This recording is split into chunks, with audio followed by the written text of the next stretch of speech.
Good day and welcome to SCO BRICS Insight, where we talk about what's really going on in the world of the BRICS. Now, the other day I did a video that included information that the aircraft manufacturers Boeing and Airbus want to return to Russia. And as some Russian politicians want to have restrictions on them if they do get back to Russia. Plus that Russia had to continue its development of this indigenous aviation sector to make sure it was never again dependent on foreign aircraft makers. Well, since then, it's been announced that the prototype Sukhoi Superjet 100 aircraft, equipped with the domestic PD-8 engines, successfully completed its maiden flight, marking a significant milestone in Russia's aviation industry. Now, this achievement positions Russia as a leading nation in the development of the state-of-the-art domestically produced aircraft engines. Notably, Russia's the only country pursuing the ambitious goal of creating entirely indigenous airlines equipped with their own engines, domestically produced. The distinction sets them apart from major aerospace players like Boeing, Airbus and Embraer. Now, the inaugural flight of the prototype Superjet, powered by the domestic PD-8 engines, underscores Russia's advancement in aerospace engineering. Now, the aircraft reached a speed of 500 kilometers an hour and went to an altitude of 3,000 meters. The flight took place in Komsomolsk and Amur in Russia's Far East and lasted approximately 40 minutes. Now, the first Deputy Prime Minister of Russia, Denis Manturov, confirmed the flight success and the engineering calculations. The Q commander reported that all flight tasks were completed and the engine system demonstrated stable operations.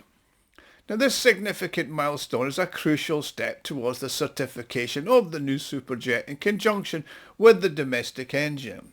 Now, there's two aircraft currently involved in the testing process. Now, before I continue, I'd like to make an appeal.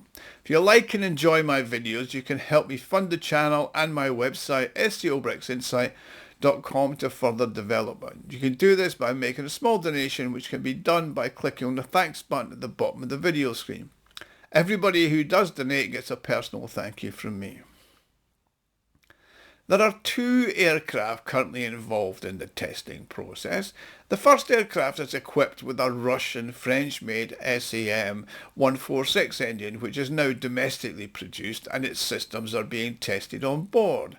The second is testing the new Russian engine, which replaced the other equipment. In April, the third fully imported Superjet import substituted will join the testing process. Following this, the aircraft will undergo a full reassembly process virtually from scratch after it was first built in 2022.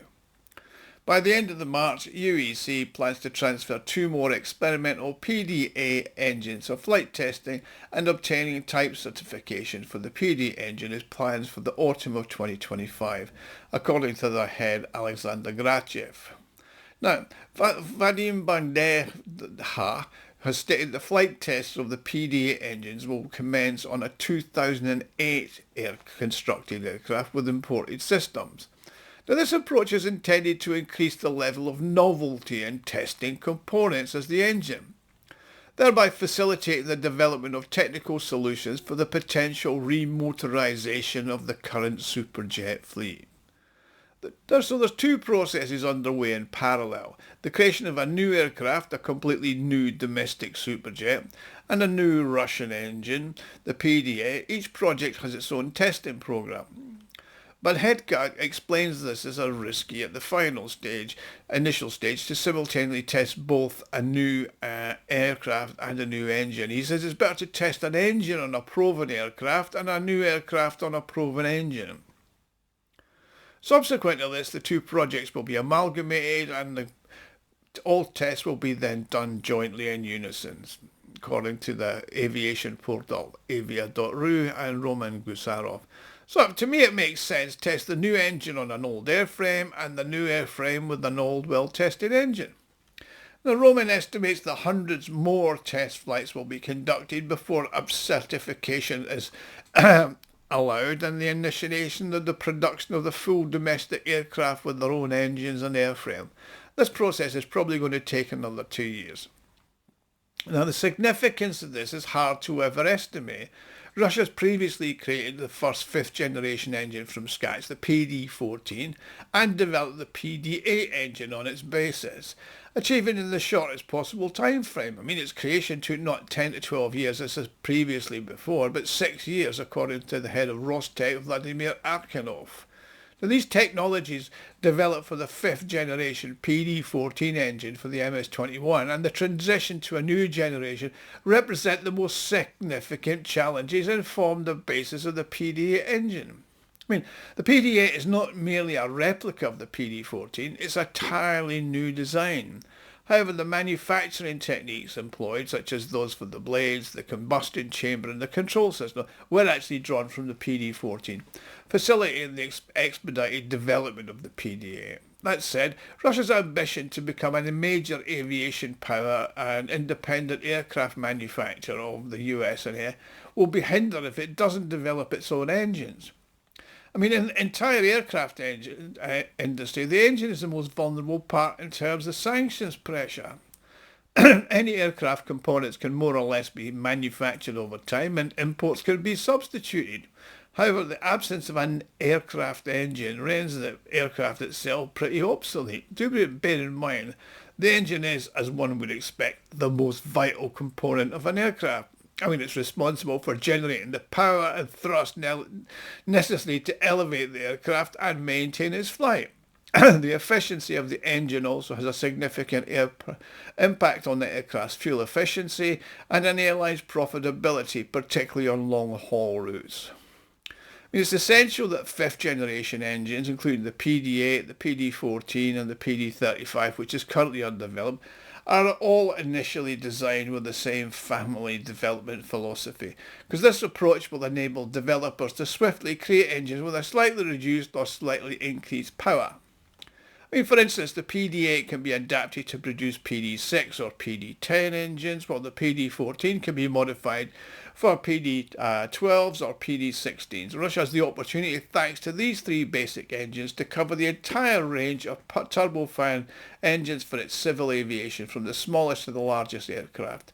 So they're now making a serious start for its aviation future and looking at a forward 30 to 40 years ahead, and maybe even more, according to Gusarov.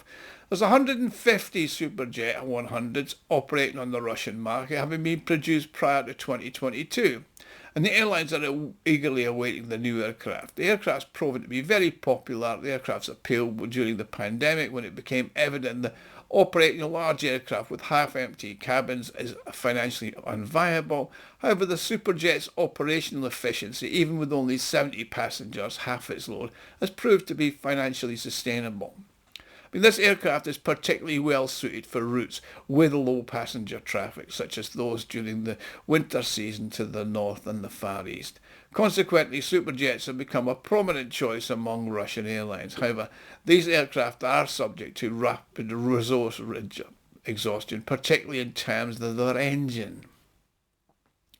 Now, during the operational life of an aircraft, the engine must be replaced multiple times, which will inevitably lead to the question of re-engineering the airlines that fly on the Russian-French engine.